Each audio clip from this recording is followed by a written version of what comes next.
오늘 우리가 함께 읽을 말씀은 사무엘하 5장 1절로 5절까지 말씀입니다. 사무엘하 5장 1절로 5절까지 말씀. 다 같이 찾으셨으면 우리 한 목소리로 읽겠습니다. 시작. 이스라엘 모든 지파가 헤브론에 이르러 다윗에게 나와 이르되 보소서, 우리는 왕의 한 고륙이니이다. 전에 곧 사울이 우리의 왕이 되었을 때에도 이스라엘을 거느려 출입하게 하신 분은 왕이시었고, 여호와께서도 왕에게 말씀하시기를 내가 내 백성 이스라엘의 목자가 되며 내가 이스라엘의 주권자가 되리라 하셨나이다 하니라. 이에 이스라엘 모든 장로가 헤브론에 이르러 왕에게 나아오매 다윗 왕이 헤브론에서 여호와 앞에 그들과 언약을 맺음에 그들이 다윗에게 기름을 부어 이스라엘 왕으로 삼으니라.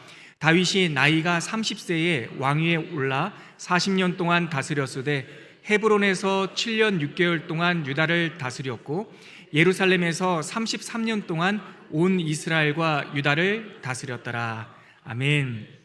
오늘 더 말씀 12번째 시간, 우리 성경 순서대로 사무엘하 공부하는 순서입니다. 사무엘하는 우리 지난주에 배웠던 사무엘상과 이어지는 이스라엘 왕국기의 두 번째 책입니다. 그래서 지난주에 말씀드렸듯이 헬라어로 신약 성경 언어로 번역되어 있는 구약 성경을 신약 성경의 언어로 한번 번역한 적이 있었어요. 지금으로부터 약 한 2000년 전에 그 70인역이라고 하는데요. 그렇게 첫 번째 번역을 할 때 유대인이 아니라 이방, 당시 국제 언어가 요즘의 영어처럼 헬라어가 공통 언어였거든요. 그래서 이집트 북부 알렉산드리아라는 곳에서 70명의 유대 학자들이 번역했다고 해서 70인역입니다.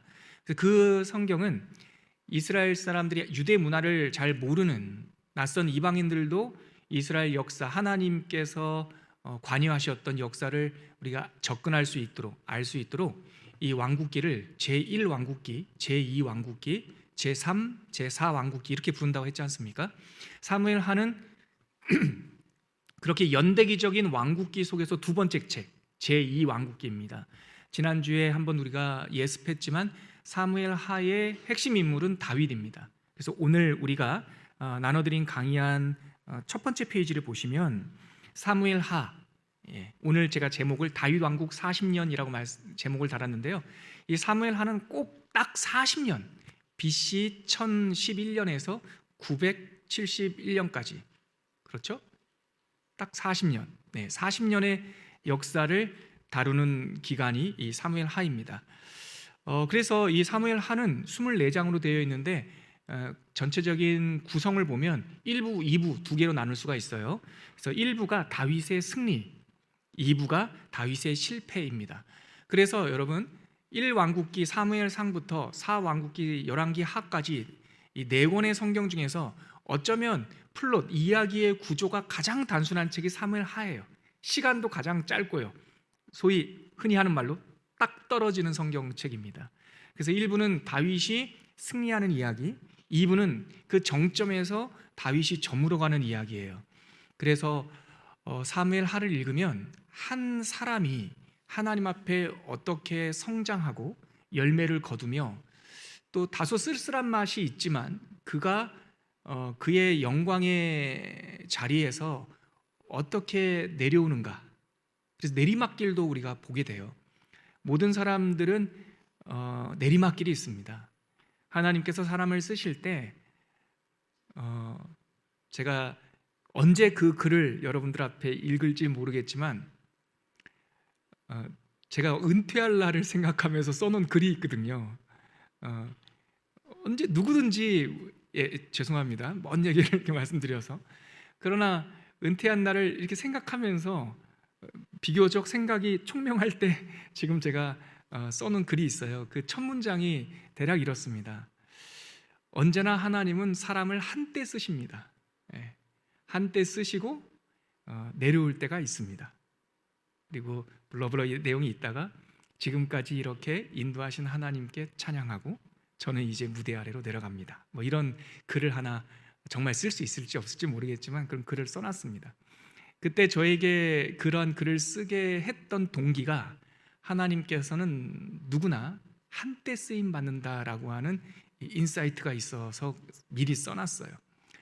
다윗도 그랬거든요. 다윗은 정말 모범이 되는 왕이었고 하나님의 나라 역사에서 성군이라고 말할 수 있는 왕이었는데, 사무엘 하를 읽다 보면 그의 인생도 실수투성이었고 때가 되면 그의 인생도 저물어 가요. 석양이 지듯이.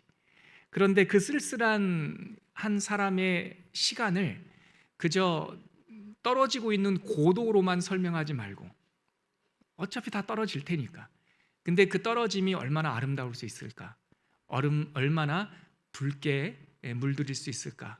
그래서 인생의 성장기와 인생의 퇴장기를 동시에 볼 수 있는, 그리고 한 다윗이라고 하는 한 인물에 초점을 맞추고 있어서 비교적 선명한 구도를 볼 수 있는 성경이 이 사무엘 하입니다.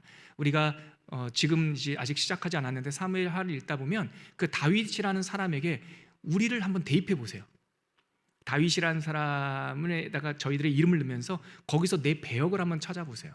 그러면 뜻밖에도 3000년 전 이야기가 2025년을 살고 있는 우리들의 오늘을 이렇게 비춰주는 신묘한 경험을 하시게 될 줄 기대를 해요. 저 또한 그랬거든요.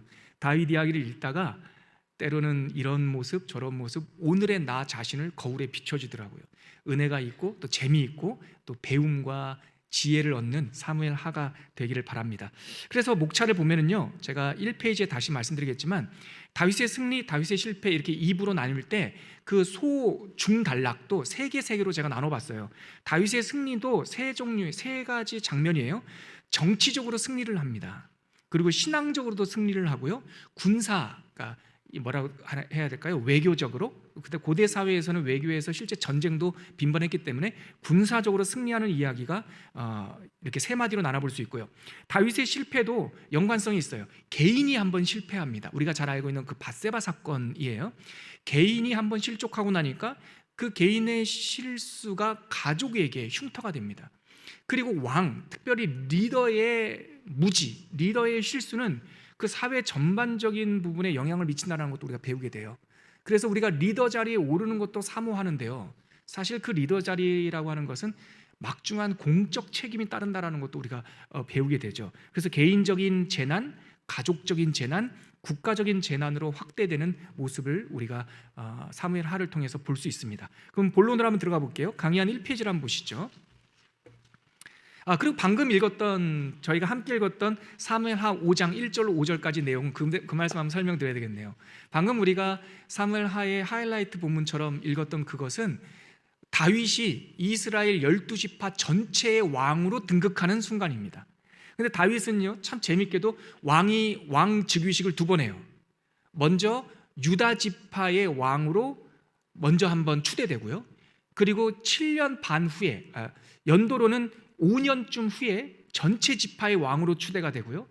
7년 반쯤 지났을 때 남쪽 지파와 북쪽 지파를 다 아우를 수 있는 예루살렘을 정하고 그곳으로 수도를 정합니다. 우리는 예루살렘 그러면 당연히 이스라엘의 영원한 수도처럼 생각이 들지만 예루살렘을 이스라엘의 수도로 정한 사람이 다윗입니다.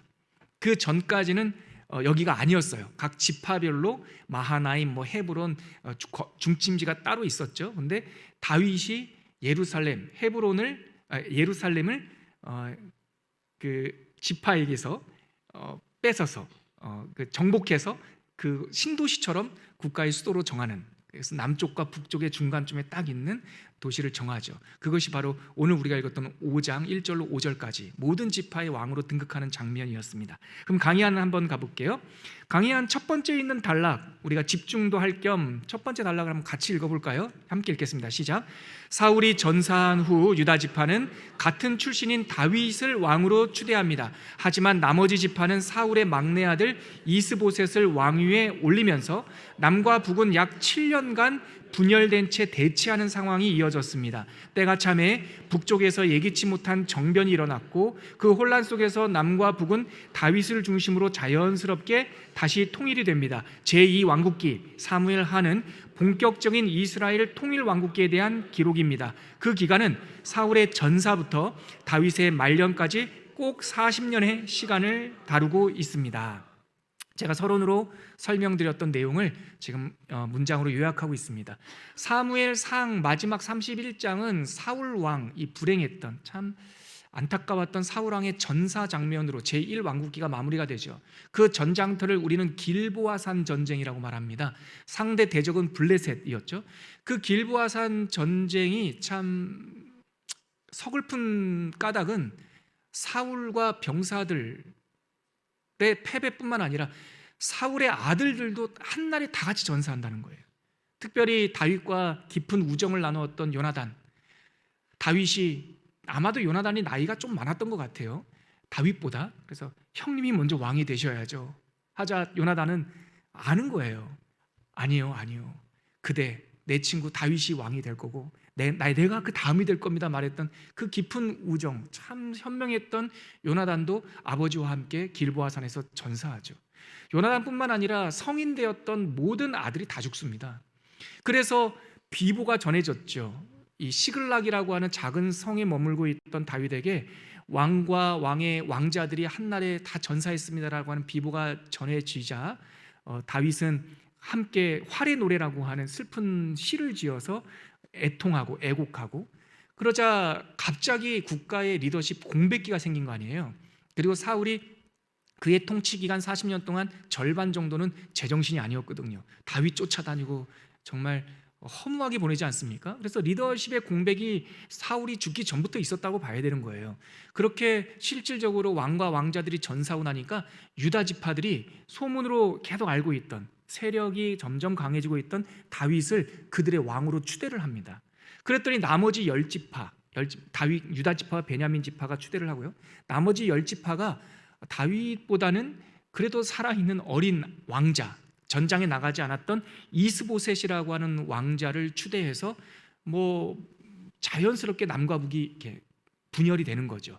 북쪽에 근데 아들이 이스보셋이잖아요. 어린 왕이니까 누가 수렴청정했겠죠. 그래서 북왕국에 추대된 왕은 사울 혈통에 있는 이스보셋이었지만 북왕국의 실질적인 권세자는 넬의 아들 아브넬이라는 군사령관이 무신정권처럼 북쪽을 지배하고 있었습니다. 그 기간이 약 한 5년 정도, 분열된 기간이 5년 정도였는데 거기 예기치 못한 정변이 일어났다라고 하는 게 이겁니다. 아브넬이요, 사울의 후궁을 범합니다. 근데 이스보셋이 5년 정도 지나니까 이제 생각도 있고 좀 컸지 않겠어요? 실권은 없었습니다. 그래서 아브넬을 책망하죠. 어떻게 그대가 선왕의 후궁을 건들 수 있습니까? 그랬더니 아브넬이, 성경에 있는 표현 제가 그대로 말할게요. 제가 다윗 집안의 개입니까? 이렇게 아주 무례한 행동을 해요. 그러니까 제가 이 나라의 개국공신이고 내가 아니었으면 당신이 왕이 될 수 없는데 나를 그런 여자 한 명 때문에 이 성경에 있는 표현입니다. 이렇게 부끄럽게 할 수 있습니까? 하고 변심을 품어요. 변심을 품고 아브넬이 북쪽 나라를 다윗에게 갖다 바치려고 합니다. 통일합시다. 나만 좀 살려주세요. 그러죠. 그런데 거기에서 좀 이따 읽어보겠지만 거기서 뜻대로 안 됩니다. 아브넬 뜻대로. 그래서 아브넬이 죽어요. 협상을 하러 왔다가 죽고, 그 동시에 북왕국에서 또 쿠데타가 일어납니다. 그래서 이스보셋도 암살돼요. 그래서 악끼리 서로 이게 부딪히면서 쨍쨍 소리가 나듯이 북왕국이 자중질환에 빠지면서 이스보셋, 꼭두각시 왕이었지만 이스보셋도 암살당하고 실권자였던 아브넬도 죽으니까 북쪽에 있었던 10지파의 장로들이 뜻을 모아 다윗을 찾아와요. 그래서 아까 우리가 읽었던 5장, 이스라엘의 모든 지파가 헤브론에 이르러 다윗에게 나와 이르되 보소서 우리는 왕의 한 고륙이니이다. 우리 5장 1절, 그게 누가 하는 말이냐면 북쪽 지파 장로들이 하는 말이에요. 왕이여, 흔히 하는 말로 우리가 남입니까? 우리는 원래부터 같은 집안 아닙니까? 우리도 함께 사시면서 우리도 다스려 주세요. 그러면서 명예혁명처럼 무혈로 피 한 방울 흘리지 않고 남과 북이 통일이 되죠. 그래서 다윗이 기다리는 거예요. 그런 내용이 방금 아까 읽었던 전반적인 이 다윗 왕국, 통일 왕국의 시작 이야기입니다. 두 번째 단락을 보면요, 제가 서론에 말씀드렸듯이 다윗의 승리, 다윗의 실패, 이렇게 두 단락으로 사무엘 하나는 나눌 수가 있고, 각 단락별로 중제목으로 정치적인 승리, 신앙적인 승리, 군사적인 승리, 실패는요 개인적인 실패, 가문의 실패, 국가적 실패, 이렇게 세 개로 나눌 수 있다고 볼 수 있고요. 이 다윗의 승리의 첫 번째 단락인 정치적 승리가 방금 제가 말씀드렸던 무혈로 큰 전쟁 없이 남과 북이 통일되는 그 과정이 바로 정치적으로 승리한 것이다, 이렇게 제가 소제목을 달았습니다. 아무튼 그래서 사무엘상과 지난주에 배웠던 사무엘하, 이어지는 두 왕국기, 다윗이 상에도 등장하고 하에도 등장하죠. 연결해서 표로 이렇게 정리해 본다면, 지난주 복습 겸 첫 번째 표로 한번 보십시오. 제1왕국기 사무엘상은 세 명의 인물이 이야기의 줄거리를 이룬다고 했죠. 사무엘, 그 다음에 사울, 그 다음에 다윗, 이렇게 세 명의 인물이 지난주에 배웠던 사무엘상 제1왕국기고, 오늘 배우는 사무엘하 제2왕국기는 다윗을 정점으로 해서 다윗의 승리, 다윗의 실패, 그 세 번째 뭐라고 할까요? 칸을 보면 구분이라는 칸을 보면 정치적 승리, 신앙적 승리, 군사적 승리, 개인적 재난, 가문의 재난, 국가적 재난, 이렇게 나눠볼 수 있다. 정치적 승리는 통일, 전쟁 없이 통일을 이루다, 이렇게 정리할 수 있고요. 신앙적 승리는 뺏겼던 법궤가 다시 돌아오다, 이렇게 정리할 수 있겠고요. 군사적 승리는 다윗이 어디를 가든 이기게 하시더라, 이제 그렇게 정리할 수 있겠습니다. 그리고 개인적 재난은 아까 제가 말씀드렸듯이 밧세바 사건이고요. 가문의 재난은 압살롬의 반역 사건, 압살롬이 셋째 아들 아니었습니까? 그래서 아들에 의해서 다윗의 이 왕과가 흔들리는 그러한 사건이고요. 국가적 재난은 여러분들 아시는지 모르겠지만 다윗이 말년에 인구조사예요. 인구조사에서 하나님께서 하나님을 의지하지 않고 숫자를 의지하겠다, 하나님께 묻지 않고 했거든요. 대부분의 일은 다윗이 하나님께 묻습니다. 근데 인구조사는 묻지 않아요. 하나님께서 이렇게 말씀하시는 듯해요. 그래, 너 잘났다, 너 조사해보니까 미천 좀 있더냐, 네 마음대로 해봐라. 그때 다윗이 회개를 하죠. 그래서 하나님께서 그 회개를 듣지만 그 뿌리 깊은, 다윗을 대표로 한 유다의 뿌리 깊은 죄악을 징벌하시면서 국가적 재난이 닥칩니다. 그렇게 해서 전체적인 줄거리를 한번 살펴봤어요. 자, 본론 다윗의 승리로 한번 들어가 볼게요. 첫 번째 단락 1장에서 10장까지 이야기인데요. 사울의 죽음으로 사무엘상과 사무엘하가 나뉩니다.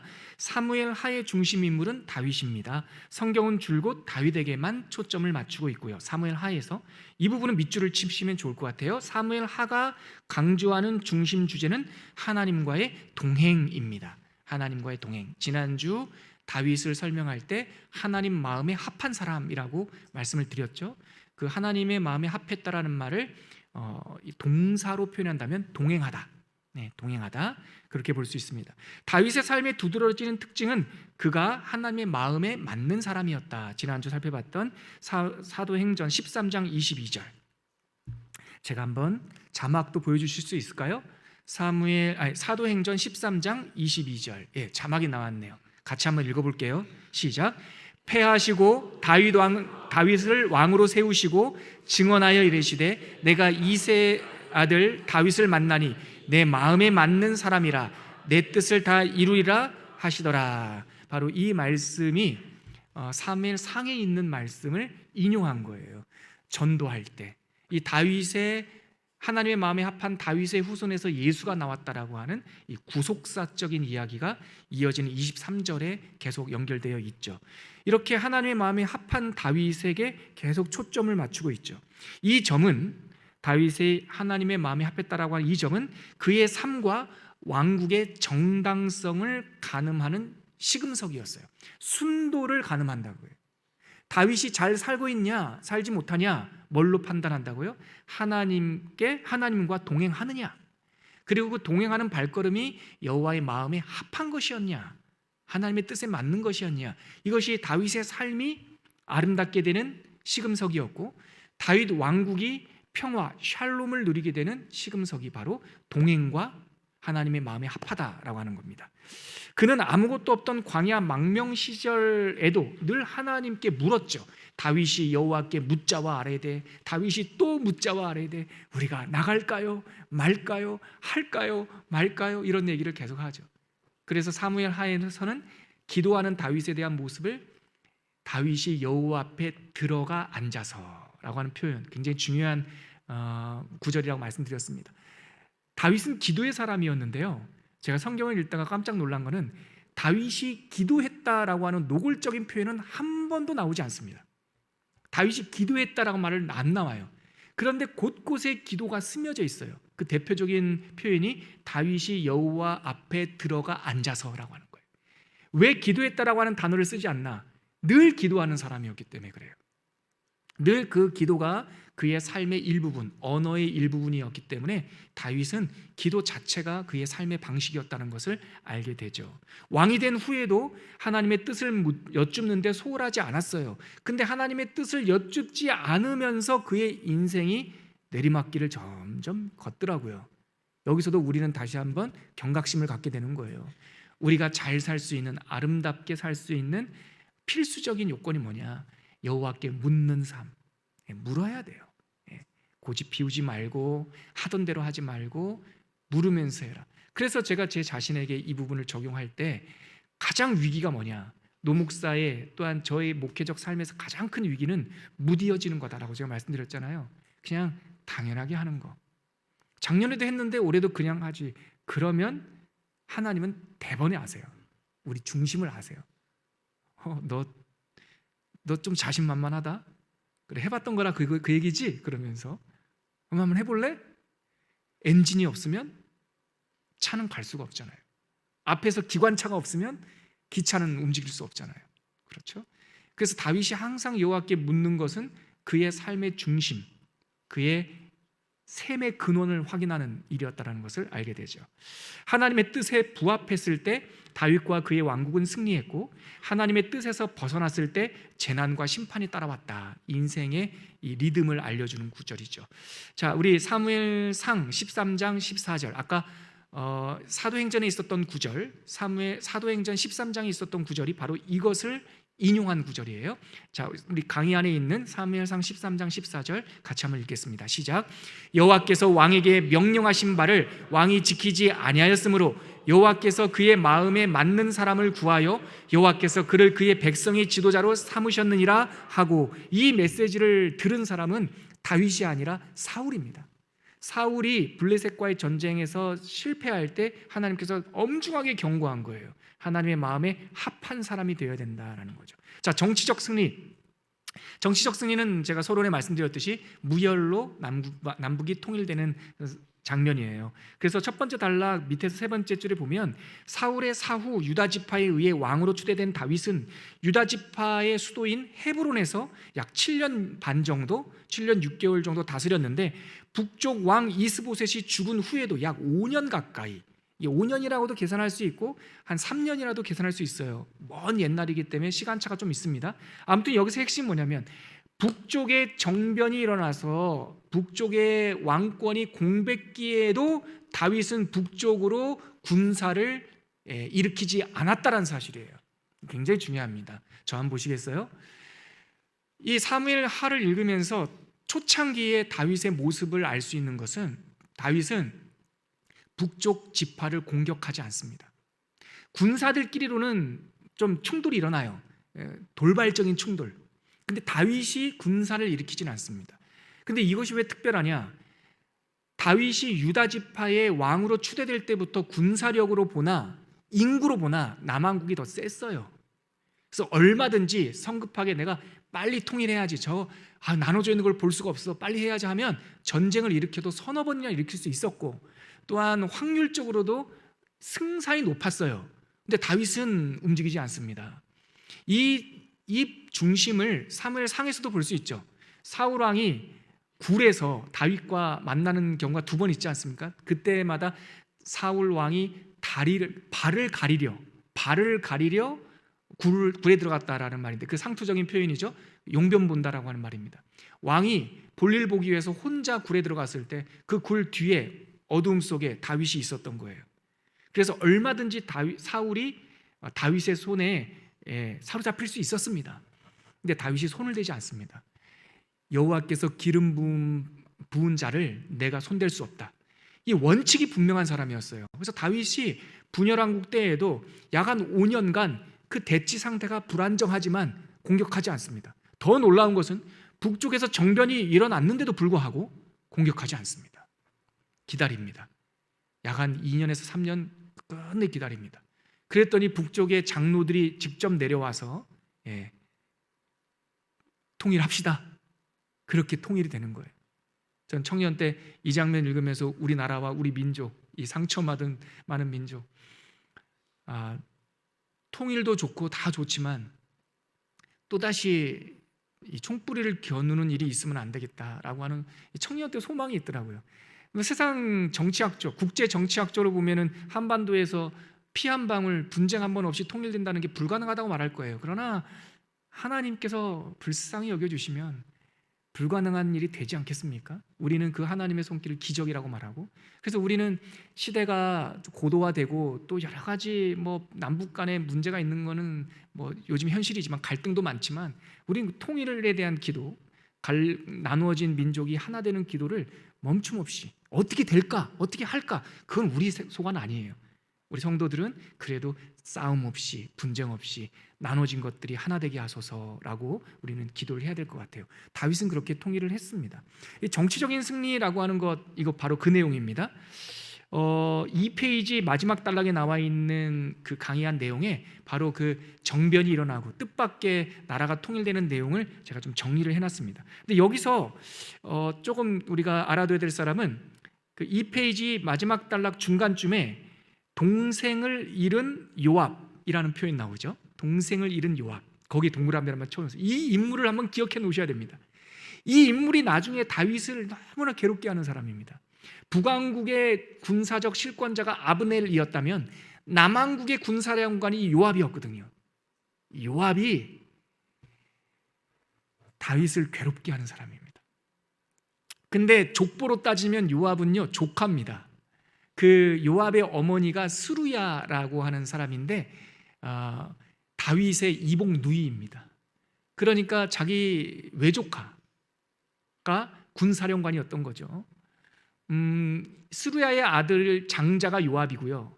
그 둘째 아들이 아비세고요. 셋째 아들이 아사헬인데, 이 요압이 제가 아까 말씀드렸지만 7년 반 동안 나눠져 있을 때 국지전 충돌이 있었단 말이에요. 거기서 이 요압의 둘째 동생 아사헬이 굉장히 잘생긴, 머리도 금발, 굉장히 머리도 길고 고불고불 그렇게 묘사되어 있어요. 그 전쟁에서 북왕국의 군사령관 아브넬에 의해서 죽어요. 두 사람. 그래서 원수지간이었던 거예요. 근데 북왕국의 사령관 아브넬이 다윗에게 와서 협상을 할 때 다윗은 통일이 해야 되니까 그럽시다, 우리 통일합시다라고 돌려보내는데, 이 요압이라고 하는 이 군사령관, 다윗의 군사령관이 왕에게 묻지도 않고 쫓아가서 협상하러 온 북왕국의 실권자, 우리 지금식으로 말하면 총리급 되는 사람을 가서 암살합니다. 원수를 갚아요. 그래서 큰 전쟁이 날 뻔해요. 남북이 협상하러 왔는데 협상하러 온 대표 총리가 남쪽에서 살해를 당했으니 북쪽에서 큰일 날 뻔했죠. 그런데 정변이 일어나면서 전쟁이 일어나지 않죠. 그러니까 틈틈이 다윗이 정치를 잘했다기보다 정치적 승리를 하나님이 주신 거예요. 그 역사의 위기 때마다 하나님께서 우연을 가장한 필연들이 일어나면서 전쟁이 일어나지 않고 백성들 가운데 큰 이 다툼이 없는, 피를 흘리지 않는 평화의 통일을 이루었다. 그걸 알 수 있게 됩니다. 3페이지로 한번 가볼까요? 이제 신앙적 승리, 아까 제가 말씀드렸듯이 신앙적 승리의 하이라이트는 하나님의 언약궤, 법궤가 돌아오다라는 겁니다. 나라가 안팎으로 견고해지자, 두 번째 단락입니다. 다윗은 엘리 제사장 때에 빼앗겼던 하나님의 언약궤를 예루살렘으로 모셔올 계획을 세웁니다. 통일된 이후에요. 당시 법궤는 약 한 50년 동안 유다 땅이긴 한데 블레셋과의 국경지대에 있었던 거예요. 우여곡절 끝에 언약궤는 예루살렘으로 돌아오죠. 여러분들이 아시다시피 아비나답의 집에서 수레에다가 법궤를 싣고 오다가 떨어질 뻔하니까 이 웃사라는 친구가 손을 대고 잡다가 거기서 이렇게 사고를 당하고, 그래서 인명이 다치고 막 이런 일들이 일어나서 이스라엘 사람들이 두려워서 하나님의 언약궤를 예루살렘 유다 지파 지경 안으로 화가 있을까봐 모셔오지 못하고 오벳 에돔이라고 하는 산골 마을에 모셔놓은 게 약 한 45년, 한 50년 가까이 된단 말이죠. 그렇게 변경 지역에 두려움, 마치 아버지와 아들이 사이가 안 좋아서 아버지하고 아들이 대화를 안 하고 산 시간이 50년 가까이 되는 그런 분위기예요. 근데 다윗이 왕이 되자 하나님의 언약의 상징을 예루살렘 안으로 모셔오죠. 여기에 오늘 또 하이라이트가 있습니다. 그 법궤가 다윗성 안으로 들어올 때 다윗이 막 춤을 추면서 기뻐하는, 사실 그 장면이 다윗이라는 사람을 상징하는 한 구절을 꼽으라, 그렇다면 저는 하나님 앞에서 다윗이 춤을 추다, 춤추는 자 다윗, 이것이 오늘 한 말씀이에요. 제가 말미에 조금 더 자세히 한번 설명드리도록 하겠습니다. 그렇게 신앙적으로 승리해서 다윗은 하나님으로부터 언약의 대표자, 우리 흔히 하는 말로 이스라엘 민족의 임감도장이 되는 거예요. 내가 너를 도장으로, 여러분 도장이 뭐 대단합니까? 임감도장은 예표일 뿐이죠. 언약의 예표. 다윗이 대단한 게 아니에요. 다윗을 통해서 하나님께서 언약을 확증해 주시고 그 다윗의 계보를 통해서 드디어 주인공, 그 임감도장의 주인공이 등장하시죠. 누굽니까? 예수님이시죠. 그래서 다윗은 예수님의 예표다라는 걸 알게 되죠. 다윗 그러면 뭐라고 생각하시면 됩니까? 임감도장 이렇게 생각하시면 돼요. 다윗 언약. 다윗을 너무나 막 크게 볼 필요도 없습니다. 우리랑 똑같습니다. 다윗은 예수님을 가리키는 상징이었다. 군사적 승리, 한마디로 우리 그 성경 구절 있잖아요. 어디로 가든지 여호와께서 이기게 하시니라, 이것만 기억하시면 돼요. 다윗의 군사적 승리는 8장부터 10장까지 되어 있는데 다윗이 북쪽도 정벌하고 뭐 서쪽도 정벌하고 남쪽도 정벌해서 다윗 왕국의 평화를 이루었다. 이 정도? 이 정도만 기억하셔도 좋겠습니다. 사무엘하 8장 14절에 있는 그 대표적인 구절, 방금 제가 언급했지만 함께 한 목소리를 읽어보죠. 4페이지 맨 상단에 있습니다. 사무엘하 8장 14절 같이 읽겠습니다. 시작. 다윗이 어디로 가든지 여호와께서 이기게 하셨더라. 아멘. 우리도 이 복 받으면 참 좋겠습니다. 어디로 가든지 이기게 하셨더라. 저희에게도 주셨으면 좋겠어요. 다윗의 실패, 두 번째 제 2부 내용 가겠습니다. 그렇게 다윗이 승승장구했는데 다윗이 하나님께 묻지 않고 드디어 실수를 행합니다. 그 대표적인 것이 바로 개인적 재난, 밧세바와의 그 간음 사건입니다. 뿐만 아니라 밧세바가 이미 기혼자였기 때문에 그의 남편 우리아를 전장에서 전사하게 만들죠. 근데 이 장면에서 저 보세요. 아까 제가 다윗의 군사령관 요압 한 명 기억해 놓으라고 그랬죠. 다윗이 궁에 있었거든요. 다 전쟁에 나갈 때, 암몬과 전쟁에 나갈 때 다윗이 안 나가요. 그러다가 이 사달이 일어나는 거죠. 그리고 나서 그 우리야, 햇사람 우리야, 30장군 중에 한 명이었던 그 사람을 죽일 때 편지를 은밀히 보내는데 누구에게 보내냐면 요압에게 보냅니다.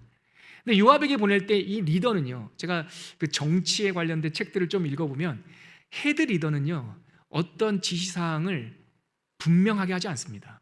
예를 들면 이 장면에서 뭐냐면 우리야 죽여라 이런 말 하지 않습니다. 헤드 리더는 알아들을 사람만 알아듣게 모호하게 얘기합니다. 그게 리더십의 고충이기도 하죠. 편지를 보내는데 이렇게 보냅니다. 우리아를 전쟁의 맨 앞에 세워라. 요압이 단번에 알아들어요. 이 백전노장이기 때문에 왕이 왜 이러실까 하면서도 그대로 우리아를 맨 앞에 세워서 전사하게 만들죠. 그런데 보세요 여러분, 여기에 또 정치학, 여기 현대 정치학의 이 이론이 있습니다. 이렇게 하고 나면 요압이 내 수하처럼 내가 할 수 없는 일을 해줬잖아요. 그러면 나는 요압에게 붙들립니다. 그렇죠. 그래서 요압이 그 약점을 딱 잡습니다. 그리고 나중에 압살롬 두 번째 가정의 재난이 일어나죠. 압살롬이 반란을 일으켰을 때 그 압살롬을 진압한 사람이 바로 이 요압과 둘째 동생, 바로 아랫 동생 아비새, 이 두 사람이 압살롬을 진압합니다. 진압하면서 내 아들 압살롬 진압까지는 좋은데 죽이면 안 된다. 내 아들 죽이면 안 돼. 너무 사랑했거든요 압살롬. 근데 아비새와 요압이 왕자 압살롬을 죽입니다. 그러자 다윗이 막 울어요. 내 아들이 죽었단 말이냐. 그러니까 왕 쿠데타가 진압됐다는 얘기를 들어도 아빠는 첫 마디가 그러면 내 아들 압살롬은 어떠냐. 그러니까 죽었습니다. 사실은 요압과 아비새가 죽인 거거든요. 따라가서 죽였거든요. 추격해서. 근데 다윗이 막 울어요. 그러니까 요압이 낯색이 바뀌면서 왕이시여, 저 반역자 압살롬보다 우리가 죽었으면 좋았겠습니다. 지금 뭐 하는 겁니까? 지금 전장에서 돌아온 군사들이 지금 저렇게 힘들고 고생을 했는데 나가서 격려는 못할 망정 지금 울고 있습니까? 지금 당장 나가서 저 군사들을 개선장군처럼 환영해 주시오. 만약에 지금 안 하면 내일 아침에 내가 당신 반대편에 있을 겁니다. 이 얘기를 해요. 요압의 조카이자 군사령관, 그 아둘람 굴에서부터 산전수전을 다윗과 함께 쭉 겪었던 이 요압이 이렇게 교만한 마음을 품어요. 그러니까 다윗이 마지못해 이 늙은 다윗이 나가서 만세 만세 외치면서 슬픔을 하죠. 나중에 열왕기 상에 가면 다윗의 말년 노년 때 이야기가 나오는데요, 다윗이 솔로몬에게 유언을 해요. 그럼 그때까지 요압, 이 조카 군사령관 요압이 살아 있었고, 내가 살아 있을 때도 이렇게 무례한데 내가 죽고 어린 아들 솔로몬이 왕이 되면 이 요압이라는 자가 나라를 좌지우지할 수 있겠구나라고 생각을 했던지, 열왕기 상에 가면 다윗이 유언을 남기면서 솔로몬에게 이럽니다. 저 요압이 백발로 평안하게 스올에 가지 못하게 하라.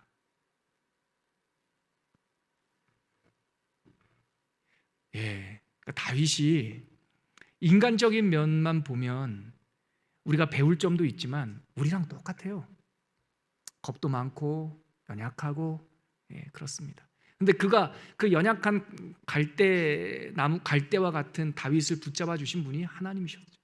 충성되게 여겨주시고, 아무튼 그래서 개인적 재난이 일어나고 그 다음에 가족적인 재난, 그 첫아들 암논이라는 자가 이복 동생 다말을 범하고, 그 다말의 친오빠가 압살롬이거든요. 압살롬이 그 암논 이복 형을 살해하는 거로 끝나지 않고 쿠데타를, 그러니까 정변을 일으키고, 이렇게 정말 난리 법석을 일으키죠. 그래서 5페이지에 가면은요, 여러분, 헤브론에서 7년 반, 예루살렘에서 33년인데 헤브론에 있을 때 부인을, 그러니까 초창기 왕국을 형성할 때니까 부인들을 7명을 얻게 되고, 그 중에서 사울의 딸이었던 미갈은 아이가 없습니다. 오늘 그 이유가 좀 이따 말씀드릴게요. 아히노암에게서 장자 암논, 아비가일에게서 그 아시죠? 지혜로운 부인 아비가일, 그 나발의 부인, 그 아비가일에게서 길르압이 태어났는데 요절합니다. 일찍. 그리고 마아가, 그술 왕 마아가의 딸, 그술 왕 달메라고 하는 왕의 딸 마아가를 통해서 압살롬과 그의 딸 다말이 태어나죠. 아무튼 이렇게 다윗이 있고요. 예루살렘에서 노년의 밧세바를 부인으로 부인 삼아서 그 중에 삼무와 소압, 나단, 솔로몬 뭐 이렇게 쭉 태어나죠. 그리고 여러 또 힘들었겠어요. 다윗 정치하려면 고대 사회에는요, 이렇게 정략 결혼이 일종의 정치의 방법 중에 하나여서 저는 이런 거 이렇게 보면 힘들었겠다, 어려웠겠다, 참 편안할 날이 별로 없었겠다라는 생각이 듭니다. 그리고 국가적인 재난이 있죠. 이것은 백성의 죽은 자가 7만 명 정도가 죽는 대역병이 일어나는 이제 그런 거죠. 이 빌미가 됐던 것이 바로 인구조사입니다. 인구조사를 통해서 하나님께서 이 다윗과 유다 나라의 중심을 보시고 안 되겠다 하고 한번 그 나라가 흔들리는 국가적인 재난이 일어나죠. 이렇게 해서 전반적인 내용은 24장까지 제가 요약을 했고요. 마지막 페이지 6페이지에 가보면 유진 피터슨 목사님의 그 메시지 성경 서론에 있는 것을 제가 바로 갖고 왔는데요. 읽어보시기 바랍니다. 요지는 읽어보면 좀 문장으로 읽어보면 좀 말이 좀 어려워요. 이렇게 번역을 한 거기 때문에 이 내용이 뭐냐면, 저랑 보시겠습니까? 우리는 역사서를 읽잖아요. 이스라엘 3000년 전 역사서를 읽을 때 이거 왜 읽나? 우리나라 역사도 아닌데 그런 의문이 들 때가 있어요. 그래도 한번 읽다 보면 재밌으니까 성경의 역사서를 읽게 돼요. 그럴 때 우리는 처음에 우리가 성경을 통해 하나님의 역사를 본다 이렇게 생각을 하죠. 근데 계속 말씀을 묵상하고 읽다 보면 내가 하나님의 역사를 이렇게 대상화해서 보는 것이 아니라, 성경을 읽는 성도님들은 내가 하나님의 역사 안에 있다는 걸 깨닫게 돼요. 좀 반대입니다. 내가 상수고 항수고 하나님의 역사가 변수처럼 읽게 되는데, 처음에는 계속 성경을 읽다 보면 그게 아니구나, 3000년 전 다윗의 이야기는 오늘 우리의 역사구나. 그래서 내가 지금 2025년 우리가 여기서 살고 있는데 우리가 다윗 이야기라고 하는 사무엘 하 이야기 속에 살고 있구나라는 걸 깨닫게 되죠. 그것이 역사서를 읽는 묵상의 끝자락이에요. 그래서 그때의 이야기와 지금의 이야기가 함께 이렇게 오버랩되면서 우리가 사는 이 삶에서도 사울을 만나고 우리가 사는 이 땅에서도 압살롬을 만나고 다윗을 만나고 여러 사람들을 만나게 되는 것이죠. 그리고 저희가 사울이 되기도 했다가 압살롬이 되기도 했다가 다윗도 되게 했다가 이러한 묵상을 통해서 우리들의 삶을 다층적으로 바라볼 수가 있게 되는 겁니다. 여기까지가 사무엘 하에 대한 전반적인 이야기고요.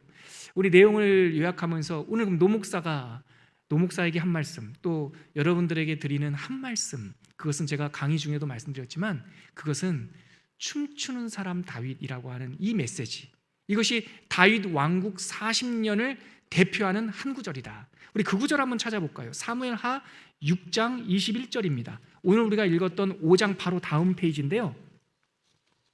사무엘하 6장 21절 읽기 전에 14절, 6장 14절을 먼저 한번 읽어볼게요. 사무엘하 6장 14절입니다. 다 찾으셨나요? 자막도 보여주시고요. 우리 같이 한번 읽겠습니다. 시작.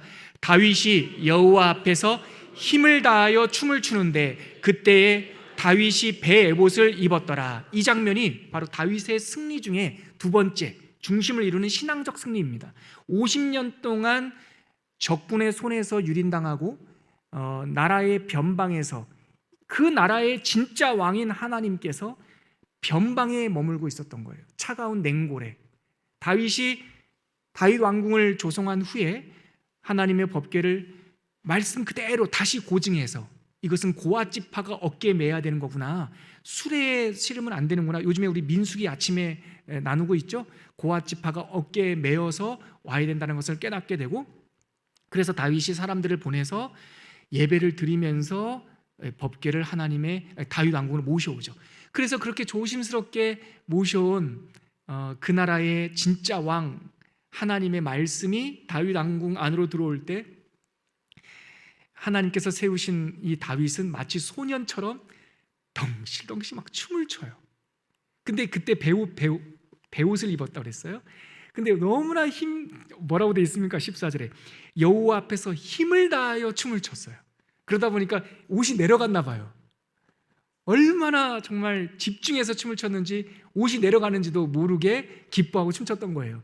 그랬더니 그 난간에서 첫 번째 정실 부인, 다윗의 첫 번째 부인, 사울의 딸 미갈이 난간에서 이렇게 보다가 그러니까 마음에 상처가 많았나 봐요. 그러면서 나중에 다윗을 업신여겨요. 그 장면. 채통도 없이 볼기짝이 보일 때까지 춤을 춘단 말이야. 어휴, 역시 그랬나 봐요. 그러니까 다윗이 그렇게 기뻐하는 마음으로 부인 미갈을 만나러 가니까 미갈이 뭐라고 말하냐면요, 6장 20절 보세요. 다윗이 자기의 가족에게 축복하러 돌아오매 사울의 딸 미갈이 나와서 다윗을 맞으며 이르되 이스라엘 왕이 오늘 어떻게 영화로우신지 방탕한 자가 염치 없이 자기 몸을 드러내는 것처럼 오늘 그의 신복의 계집종의 눈앞에서 몸을 드러내셨도다. 비난하는 겁니다. 이스라엘 왕이 얼마나 정말 채통이 없는지 볼기짝이 다 드러났어요. 이렇게 얘기하니까 다윗이 이렇게 말하죠. 21절 같이 읽겠습니다. 시작. 다윗이 미갈에게 이르되 이는 여호와 앞에서 한 것이니라. 내가 너의 아버지와 그의 온 집을 그가 너의 아버지와 그의 온 집을 버리시고 나를 택하사 나를 여호와의 백성 이스라엘의 주권자로 삼으셨으니 내가 여호와 앞에서 뛰놀리라. 22절 내가 이보다 더 낮아져 스스로 천하게 보일지라도 네가 말한 바 계집종에게는 내가 높임을 받으리라 한지라. 23절에 보면 그러므로 사울의 딸 미갈이 죽는 날까지 그에게 자식이 없었더라. 여기에 다윗의 심정이 나타나는 거예요. 다윗이 여호와 앞에 소년처럼 목동처럼 춤을 추지만, 기뻐서 힘껏 춤을 추지만 그것은 하나님과 다윗과의 신앙 고백 관계였던 거예요. 누가 함부로 무시할 수 없는 다윗의 그저 맨 얼굴 그대로였던 거죠. 저는 이 장면이 우리랑 똑같은 다윗, 좋은 점도 있고 실수도 있고, 또 제가 지난주에 말씀드렸지, 저는 개인적으로 다윗을 MBTI 검사해 보면 저랑 상성이 안 맞을 것 같은 제 스타일은 아닌데, 그럼에도 불구하고 우리가 다윗을 통해서 하나님의 메시지를 충분히 들을 수 있는데 하나님 앞에서 이래야 된다는 거예요. 다윗은 춤추는 사람이었다라는 거죠. 그래서 제가 이렇게 원고를 좀 적었습니다. 다윗의 삶, 여호와 앞에 춤추는 자, 주님 앞에서는 부끄러움이 없습니다. 춤이라고, 댄싱이라는 말이 히브리어로 있는데요, 이거 한번 기억해 놓으시면 좋습니다. 메홀라라고 하는 단어예요. 메홀라. 이 메홀라라는 단어는 혼자 춤을 추는 것도 있지만, 이게 원무, 서로 손을 잡고, 우리나라로 말하면 강강수월래처럼 손을 잡고 덩실덩실 춤을 추는 것을, 함께 춤추는 것을 메홀라라고 말합니다. 저는 다윗을 표현하는 핵심 단어가 메홀라라고 봐요. 여호와 앞에 춤추는 자. 여러분, 춤은 무엇입니까? 참을 수 없는 경탄이에요. 경탄. 사람이 너무나 아름다운 걸 보면은 탄식이 나온다 그러죠. 그 탄식이 막 차오르면은 뭐가 나온다고 그랬습니까? 문학가들이 말하기를 시가 나온대요.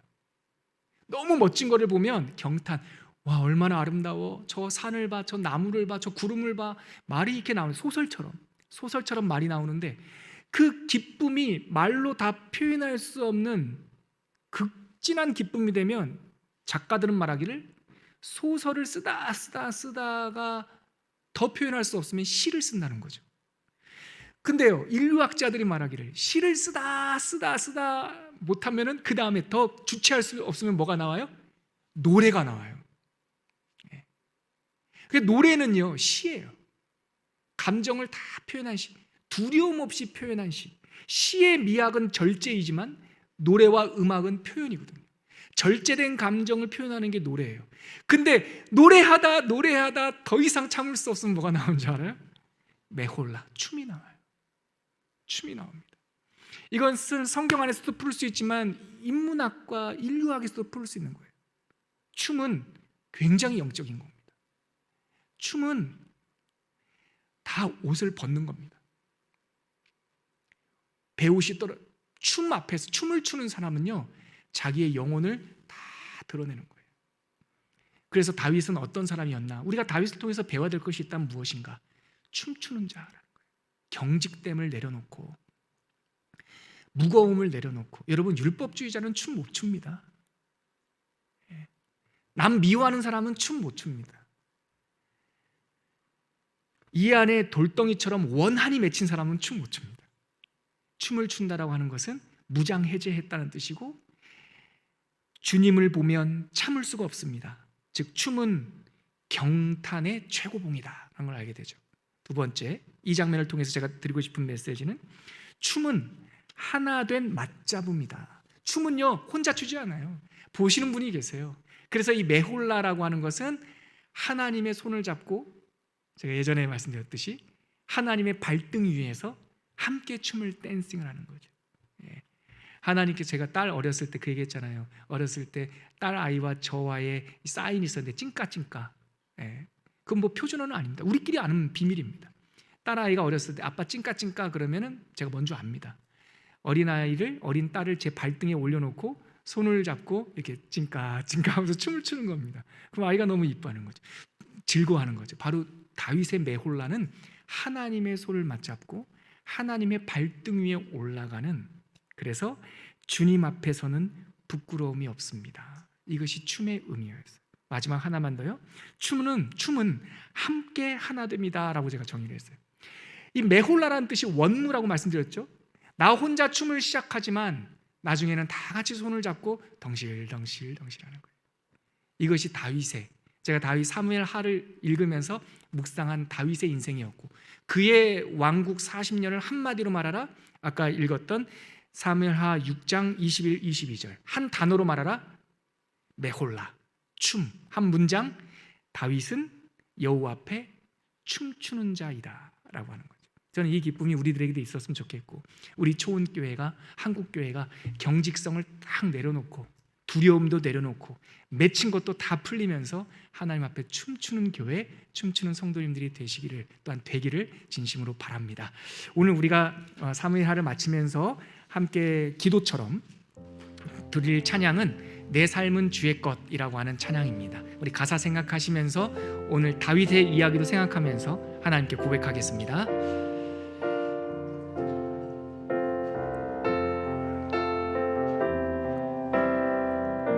주님 내 길을 잘 아시고, 주님 내 길을 잘 아시고, 내 걸음 아시네.